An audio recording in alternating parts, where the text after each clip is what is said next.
Que Dios os bendiga mucho, soy vuestro hermano José y con este vídeo vamos a darle contexto a uno de los versículos más malinterpretados de toda la Escritura. Vamos a hablar de Apocalipsis 3:20.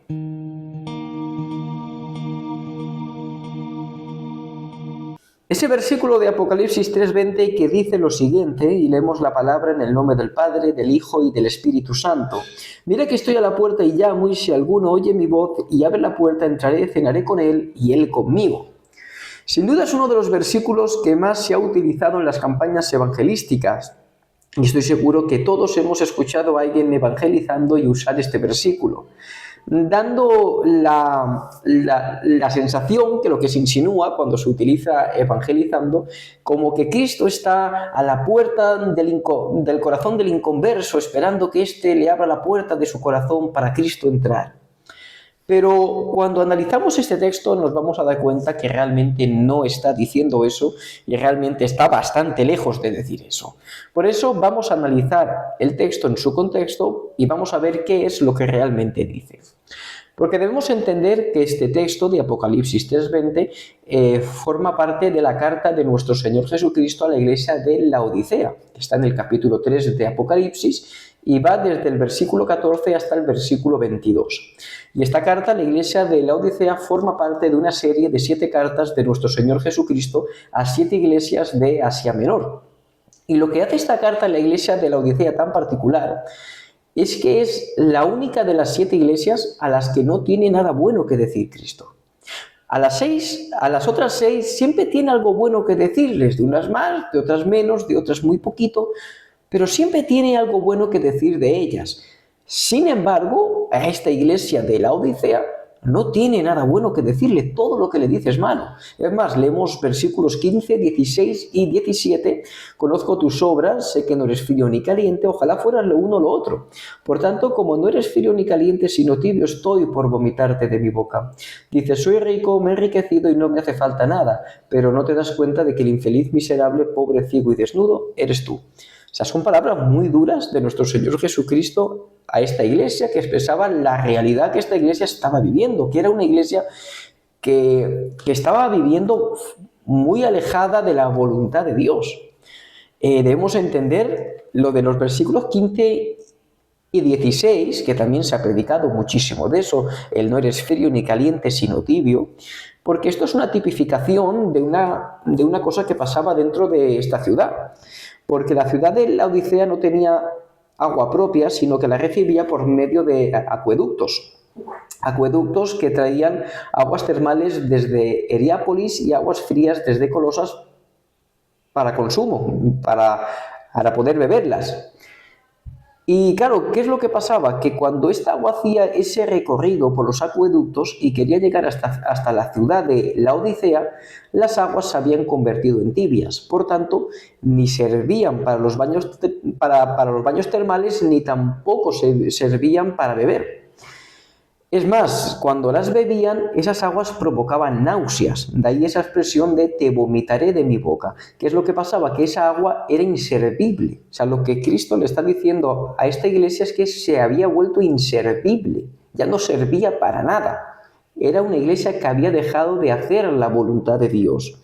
Además, por lo del versículo 17, era una iglesia que se creía autosuficiente, que había dejado de depender de Dios. Y una iglesia que deja de depender de Dios va camino a la ruina siempre. Y se encaminará siempre hacia el pecado, por supuesto, porque todo lo que hacemos por nuestra cuenta, dejando al margen a Dios, todo siempre está encubierto de pecado. Y eso es algo que tenemos que tener muy en cuenta siempre. Luego, dando este contexto de lo que sucedía dentro de esta iglesia, que era una iglesia que estaba andando en pecado, que era una iglesia que estaba andando en desorden, que era una iglesia que había dejado de hacer la voluntad de Dios, que ya no era útil en las manos de Dios, vemos que era una iglesia que no andaba en santidad. Y cogiendo todo ese contexto, vamos al versículo 19 y dice, yo reprendo y disciplino a todos los que amo, por lo tanto sé fervoroso y arrepiéntete, ¿de acuerdo? Aquí entramos en un contexto donde Cristo, después de decirle el estado en el que ellos estaban, los está llamando al arrepentimiento. Y después de llamarles al arrepentimiento es cuando viene el famoso versículo de, por lo tanto, mira que estoy a la puerta y llamo, y si alguno oye mi voz y abre la puerta, entraré, cenaré con él y él conmigo. Primera cosa. Es una carta a una iglesia. En ningún momento se indica que se está hablando a gente inconversa. Se está hablando a una iglesia. Punto número 2. Debemos tener en cuenta que era una iglesia que estaba andando en pecado. Y número 3, que el versículo que le antecede es una orden, es un mandamiento de Dios de que esta iglesia tiene que arrepentirse. Luego, si unimos estas tres cosas, lo que nos vamos a dar cuenta es que este versículo de Apocalipsis 3:20 no es un llamado a la conversión, sino que es un llamado a la santificación. Una santificación que esta iglesia había dejado de buscar. Es un versículo que nos suele parecer muy bonito cuando lo utilizamos mal, cuando lo utilizamos sacado de su contexto para evangelizar.